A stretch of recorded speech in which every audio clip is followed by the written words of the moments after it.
In 2019, I decided I wanted to work on a project and complete a circle for myself.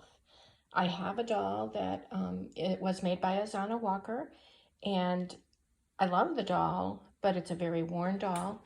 And when I look at it, I always wondered what it might have looked like when it was new. So I decided to try and do a process for myself that would show that. So in order to do that, I had my original Izannah Walker doll scanned, and just as she was, divots and all, she's a very worn doll, and because of that, I can see a lot about how she's made, and I just love that.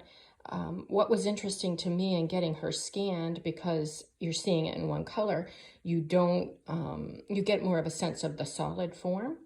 So the artist that I was working with who did the 3D scans built up a new head model that was smoothed, where divots were taken out and filled, and he made a symmetrical model for me. And this is the symmetrical model of my doll Hope. And you can see that, you know, it's a little different than an Izannah Walker doll.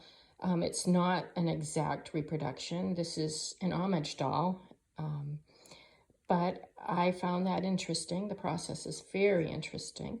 So what I did was I had a plaster mold made, and I've poured some heads with a composition. For study, this is the first one. That's why it has the mark in there. I wanted to keep the first one just for myself.